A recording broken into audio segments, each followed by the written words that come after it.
Nanti wonten desa separuh Muhammadiyah separuh NU. Nanti ngundang kula malam ditundi. Dari sing duwe gawe. Gak teko Gus wong ditulis ini. Mendoakan mayit di hari ke-7. Do teko kabeh mergo redaksine mendoa. Tidak ada menit tahlil kita tapi nak mendoakan. Ana nek sing lidake diredaksekno ngene. Seri salat jenazah berbentuk doa. Dan itu ya terus kayak Rabita, mereka dianggap hukum turunan, no? Turunan dari sholat apa? Jenazah. Tapi mereka nak pitung dino, sepatang puluh dino kan kayak tradisi Hindu, jari mereka semacam-macam. Semurut tenanan bantau, sing laris tahlil, kalau kan jurah laris tahlil, jadi rasa semangat bela. Kalau mau cerita hukum. Bismillahirrahmanirrahim. Ilmu tafsir kaidahnya itu pokoknya kalau Makkiyah itu turun sebelum nopo hijrah. Nah Madinah niku turun setelah nopo hijrah. Meskipun secara geografis turun di Mekah. Misalnya surat Fatah itu turun di Mekah. Tapi setelah Nabi posisi nopo hijrah, maka surat Fatah tetap berkategori nopo Madaniyah. Padahal turunnya di Mekah karena turun pas Sulhul Hudaybiyah atau pas Nabi di Mekah. Kaidah Makkiyah juga sama, bisa saja Nabi pas jalan-jalan di Syam atau di mana kemudian ada surat itu maka berstatus Makkiyah asal periode itu sebelum apa? Hijrah. Kalau terang ulumul Quran. Imam Syafi'i ketika ngarang kitab Ar-Risalah itu karangan kaul jadid Imam Syafi'i. Niku memulai dengan kalimat kula jeeling wal kufar sinfani, orang kafir itu ada dua. Ketika Nabi menjadi Nabi, diutus jadi Nabi, itu orang kafir itu ada dua jenis. Satu jenis yang tidak ahli kitab. Ini ku kafir Mekah, jadi tidak Nasrani juga tidak Yahudi. Bahasa yang kayak saya itu non semitik bahasa yang kayak non semitik, tidak punya kitab samawi. Ini penting ya. Kedua kafir-kafir semitik. Ini ku kafir-kafir yang punya kitab, yaitu Yahudi dan Nasrani. Ini bahasa agama. Nah bahasa negara ya nggak ada. Bangsa Indonesia nggak ada bahasa kafir. Semuanya warga Indonesia. Jadi ini konstitusi agama. Kalau negara ya semuanya warga negara Indonesia. Jadi kalau sering ditakoi yang sering kalau siswani yang bela Legos ini itu hukum negara bukan hukum agama. Jangan kalau enak orang malah ngomong kan bela itu soal biasa aja. Dengerin ya. Nah sampean kepengen maknani Quran sesuai tradisi ulama sing musalsal ila Rasulillah sallallahu alaihi wasallam itu mikirnya ngoten. Saya ulang lagi ya. Orang kafir itu ada dua. Satu kafir yang tidak punya kitab samawi atau disebut musyrik Mekah. Ini kampungan sekali ya, ortodok, kampungan, desa, naif. Jadi dia anak wedok dipateni mergo marai camah. Gak kena dijak perang, gak kena dijak mergawe. Terus watu disembah-sembah dewi, ngono nak bosen digenti watu sing luwih apa boy aneh, sikapnya aneh. Tapi cerdas. Yono cerdas. Cerdasnya itu bisa nyebut lafaz Allah, tapi ra paham. Jadi ya aneh, wong kafir yo pancen wong salah kok wong aneh. Dan ini yang dimaksud qul ya ayyuhal kafirun la a'budu ma ta'budun. Rungokno tenan. Ketika orang kafir Mekah itu punya tradisi menfisikan Tuhan. Ya napa menfisikan Tuhan, jadi jenenge Tuhan itu ya Lata Uzza gawe watu terus disembah. Ada fisiknya, no? Ada jisimnya, ada bentuk fisik. Sehingga ketika Nabi muni nyembah Allah, mereka tanya, Muhammad, nggak apa-apa kita nyembah Allah, tapi terangkan dulu Tuhan kamu itu dari perak, apa dari emas, apa dari batu. Ini kan jelas, dia cara bertanya itu sesuai kaidah mereka. Kalau Tuhan itu harus apa? Fisik. Terus kanjeng Nabi dikan dawuh Allah qul ya ayyuhal kafirun la a'budu ma ta'budun, saya tidak menyembah apa yang kalian sembah, yaitu bebatuan tadi. andai kan orang kafir ini kok kafir Yahudi, tentu nggak ada ayat la abudu mata budun, karena orang Yahudi itu penyembah Allah, yaitu mereka nyebut Yahweh. Sehingga ayat ini tidak tentang hubungan Nabi dan orang apa? Yahudi. Ya ini rada jelimet, berarti rada pinter. Jadi aku ya orang menarik, rada. Tapi kena sing sekolah sudah di dokter. Nah, maksudnya ini rada jelimet. Tak ulang lagi ya. Sehingga qul ya ayyuhal kafirun di ayat itu diartikan kafir apa? Mekah, yaitu yang masih menfisikkan apa? Tuhan. Apa? Yang masih menfisikkan apa? Tuhan. Makanya Nabi disuruh dawa la abudu mata abudun wala antum abiduna ma'abud. Beda dengan kafir Yahudi dan Nasrani. Yahudi dan Nasrani, Nabi kalau dialek dengan mereka sering dawa Allahu Rabbuna wa Rabbukum. Karena orang Nasrani ya yang akui Tuhan Allah, meskipun menambahkan Tuhan Bapak dan Tuhan Ibu dan Tuhan Anak, tapi kan tetap Tuhan induknya Allah. Orang Yahudi nyebut Yahweh. Jadi rada jelimet, tapi tak latih pinter kemajuan. Jadi paham ya? Ya, ibu-ibu paham, nara paham. Mantas sebab komen bahwa apa? Minum manggar gaya ini paham, insya Allah ya paham. Ya saya ulang lagi ya. Sehingga ulama nahwu itu hampir sepakat mengatakan jika ada ataf maka bukti berbeda. Misalnya Ja'a Zaidun wa Amrun, Zaid datang dan Amar. Jadi Zaid tidak Amar, Amar ya tidak. Karena al-atfu yaktadi tawoyur, kalau ada ataf berarti orangnya beda. Padahal di surat Juz Amma itu kan ada lam yakunil ladina kafaru min ahlil kitabi wal musyrikin. Jadi orang kafir itu satu min ahlil kitab, dua wal musyrikin. Artinya musyrikin gaya kafirnya beda dengan gaya kafirnya ahli kitab gaya kafirnya beda dengan wal musyrikin. Karena pakai apa? Ataf. Kalau ataf itu yaktadid tahoyur. Meskipun lafadznya sama sekalipun. Misalnya ada orang bilang Ja'a Zaidun wa Zaidun, pasti ada Zaid yang anaknya Amar, mungkin ada Zaid yang anaknya Karmin. Meskipun namanya sama-sama Zaid, tapi kalau dikatakan Ja'a Zaidun wa Zaidun, pasti Zaid yang berbeda. Paham ya? Karena ataf yaktadid tahoyur. Nah, dua tipikal orang kafir ini ya punya selera yang beda, punya gaya hidup yang beda. Yang satu menyembah batu, menyembah pohon besar, menyembah disebut era modern, disebut non-semitik, tidak punya kitab sama. Ini polemiknya dengan Nabi itu ya polemik Tuhan, dan ini mereka anti hari kebangkitan. Beda dengan kafir ahli kitab, mereka kan tidak anti ahli kebangkitan, cuma mereka mengklaim kalau mereka yang ahli surga, yaitu kalau orang Nasrani mati misalnya kan sudah tenang bersama Bapak di surga. Kalau kafir Mekah nggak percaya adanya surga. Makanya mereka protes, Muhammad masa sudah jadi tulang belulang menjadi manusia lagi, itu tidak mungkin. Apa ada kafir Nasrani yang bilang demikian? Kan tidak ada. Yang bilang begitu kan kafir ahli kitab. Karena maksudnya yang bilang gitu orang musyrik Mekah, yang ahli kitab kan bilang surga itu milik kita. Nah problemnya sekarang orang mengkaji tafsir sudah tidak sedetail ini, jadi sehingga kafir ini semuanya kafir, semuanya tauhid. Wah ya repot kan. Sehingga Nabi itu di hadis sahih diterangkan jika enggak ada ketentuan Allah tertentu, Nabi itu lebih mirip dengan ahli kitab dalam tradisi beragama.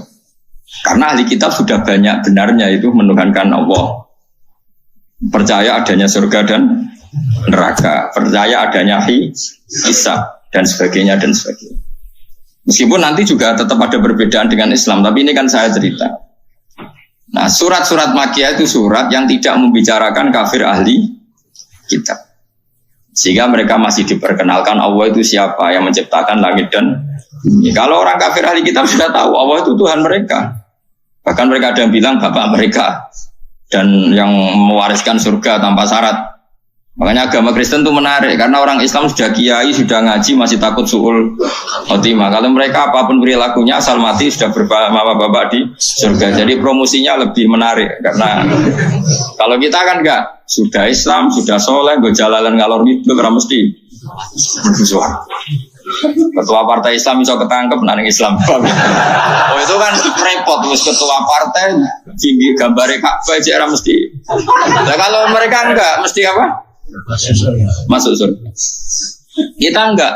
Sudah kiai di murid sudah somi berkape cik sul khotimah cara kiai jenenge kiai sapa persis berarti loro jadi orang Islam lho kalau mereka enggak mbok berdua mbok narkoba mbok pengedar narkoba asal mati ya bersama bapak di surga.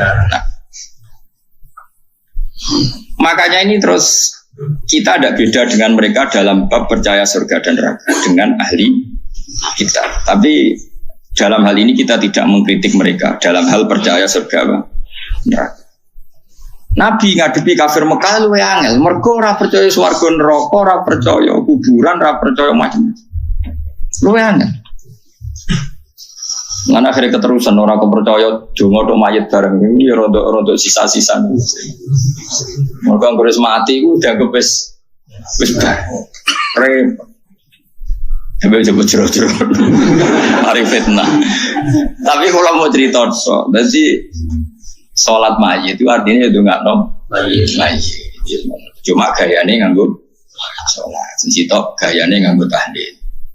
Tapi nak kue dituntut, tapi nak sholat mayit ono sunai ono tuntunane Nabi nak tahlil ono. Ya kita kudu ngalah banyak yang ngono tenan sitok ono tuntunan aja. Tapi nak sing sitok ingkar donga iku ora penting nganggo sing mati iku jelas keliru. Sholat mayit itu wong ya wis mati, ya itu nggak ono apa? Mayit. Jadi mana ono sing protes, tapi ku ono contohnya nak iku ora ono ke kudu ngalah. Tapi kono ya kudu ngalah, nak ngono iku jenenge dongano. Mayit. Nanti wonten desa separuh Muhammadiyah separuh NU. Nanti ngundang kula malam 7 dina. Jare sing duwe gawe gak teko Gus wong kono ditulis ngene. Mendoakan mayit di hari ke-7. Udah teko kabeh mergo redaksine mendoa. Sudah ada menit tahlil kita tapi nak mendoakan. Ana nek sing lidake diredaksekno ngene. Seri salat jenazah berbentuk doa. Dan itu ya terus kayak Rabidah mergo dianggap hukum turunan, no? Turunan dari salat apa? Jenazah. Tapi mergo nak pitung dino, 40 dino kan kayak tradisi Hindu, jari mereka semacam-macam. Semurut tenanan bantau sing laris tahlil, kalau kan ora laris tahlil, jadi rasa semangat bela. Kalau mau cerita hukum, ini penting kalau terangkan. Jadi kafir ahli kitab itu lebih terpelajar, sehingga diberi penghormatan Allah. Kita masih boleh makan sembelian mereka. Jadi misalnya orang Nasrani atau Yahudi nyembelih sapi, tentu yang materinya sudah halal. Seorang lagi yang materinya sudah halal, itu halal. Itu disebut wa ta'amul ladzina utul kitab khillul lakum wa ta'amukum khillul lakum. Jadi misalnya makanan yang disembelih orang Yahudi Nasrani asal materinya halal, ya misalnya ayam atau sapi disembelih mereka ya jadi apa? Halal. Kecuali min awalil amri materinya haram, kayak babi misalnya. Makanya ini penting saya utarakan ke jenengan. Haram menafsirkan Quran bagi orang yang tidak alim. Bukan apa-apa. Quran itu adalah lafaz umum. Coba ayat itu kalau kamu artikan secara umum. Wa ta'amul ladzina utul kitab khilul lakum. Makanan ahli kitab semua halal bagi kalian. Padahal mereka makan babi, minum arak. Terus ini ada ayatnya. Kalau semua makan ahli kitab halal itu Arab. Padahal ayatnya wa ta'amul ladzina utul kitab khilul lakum. Maknanya di situ adalah makanan yang dari jenis halal, kemudian disembelih oleh mereka dan menyembelihnya sesuai syariat kita, misalnya memotong hulkum wadijen sesuai persyaratan dalam apa penyembelihan, itu halal. Tapi kalau yang disembelih orang Majusi haram. Karena apa? Di hati ahli kitab itu masih ada Allah, ada kalimat apa? Allah. Meskipun dia tadi yang Nasrani nambahi 2, jadi salisu salasa, yang Yahudi ngeklaim Tuhan hanya milik mereka. Mun balik malih teng kafir ahli kitab. Apa kafir nama? Mekah. Itu disebut lam yakunil ladzina kafaru min ahli kitab wal musyriki. Jadi sama-sama kata kafir itu beda-beda. Dan nanti khitab ke kafir Mekah itu beda dengan khitab ke kafir apa? Medina. Kalau kafir Medina itu wa qalu la yadkhulul jannata illa man kana hudan aw nasara tilka amanihum. Orang Yahudi bilang surganya milik mereka, orang Nasrani bilang surganya milik mereka.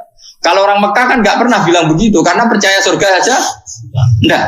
Jadi mirip PKI, kafir Mekah itu mirip PKI. Pokoknya mirip ateis. Jadi itu beda sekali. Kalau kafir ahli kitab kan percaya surga neraka, cuma mereka mengklaim itu milik mereka. Paham? Jelas ya, jelas bedanya gitu. Jadi tidak bisa terus kamu misalnya mencomot satu ayat terus bilang orang kafir sifatnya gini-gini, kafir yang mana?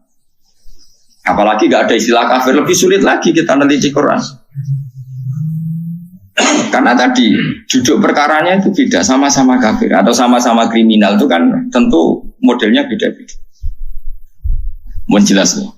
Nah di antara yang belum dikenal oleh kafir Mekah adalah pencipta alam itu siapa. Makanya diperkenalkan Alhamdulillah fatiris samawati wal ardh. Beda dengan kafir ahli kitab. Mereka sudah berebut surga sama orang nopo Islam. Terus orang Islam bilang tilka amaniyuhum, itu angan-angan mereka bahwa surga sudah milik mereka. Terus Allah mensyaratkan balaman aslama dan seterusnya. Surga itu bagi mereka yang berserah diri, yang iman, yang macam-macam. Ini jelas ya. Sehingga nih dengerin ya, ketika ada pertarungan ideologi dunia antara ateisme, misalnya komunis, kalau bahasa Arab itu syuyu'i, atau kalau bahasa Arab kuno namanya mu'attilah. Ateis itu bahasa Arab kuno namanya apa? Mu'attilah, orang yang tidak percaya Tuhan. Kalau bahasa Arab modern sekarang namanya syuyu'i, apa? Syuyu'i karena komunis rata-rata berfaham apa sosialis. Makanya disebut syuyu'i. Syuyu'i sama rata, sama rasa dari kata syuyu. Syuyu sepodo wae. Kalau orang Islam, para kiai-kiai kita, guru-guru kita disuruh milih antara PKI dan Kristen, milih Kristen. Antara PKI dan Yahudi, milih Yahudi. Kebetulan Indonesia nggak tahu Yahudi, nah, alhamdulillah. Sehingga ketika mendirikan negara ini, Kristen Katolik diterima sebagai warga negara, tapi PKI komunis tidak disahkan sebagai sebagai ideologi di Indonesia.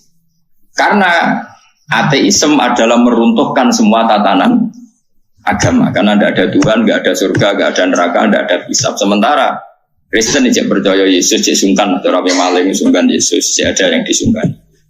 Yahudi tidak masuk karena secara fisik memang tidak ada di Indonesia.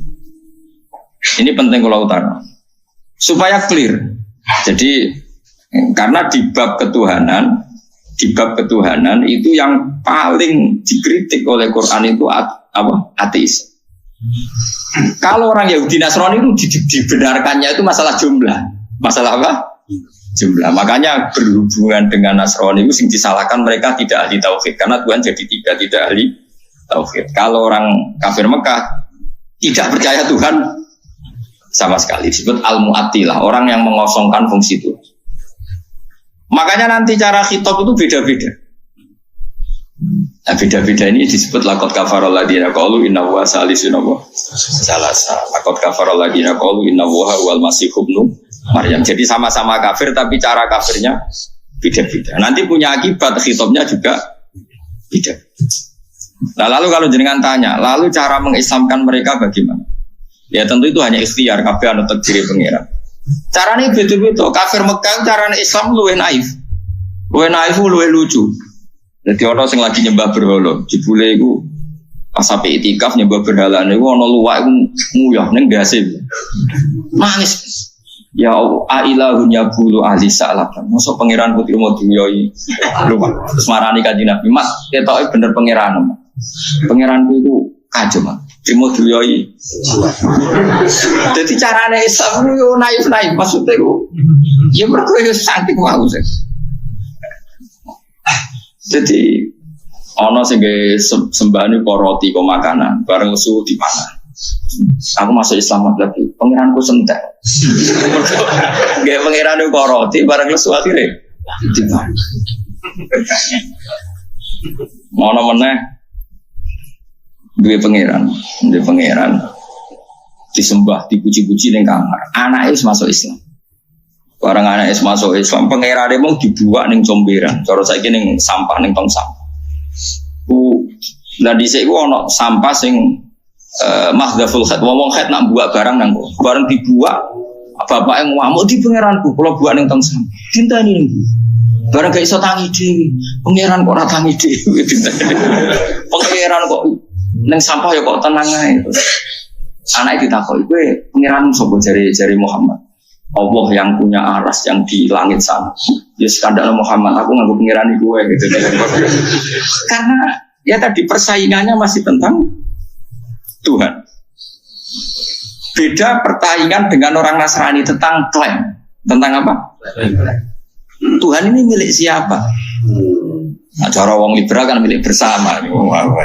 Akhirnya orang Kristen, orang kafir. Tuhan milik bersama itu cara ilmu hakikat, tapi asal dunia itu pasti ada klaim, ada apa? Nasrani mengklaim Allah itu Tuhan mereka, sehingga mereka masuk surga tanpa syarat. Orang Islam ya mengakui itu Tuhan mereka, cuma orang Islam lebih sopan, tetap butuh amal soleh, butuh husnul khotimah, macam-macam. Lalu Nabi terbaik siapa? Orang Islam yakin Nabi terbaik Nabi Muhammad, orang Nasrani Nabi Isa, orang Yahudi Nabi Isa. Sehingga ketika periode Madinah, yang kerjotos-jotosan itu perkara itu.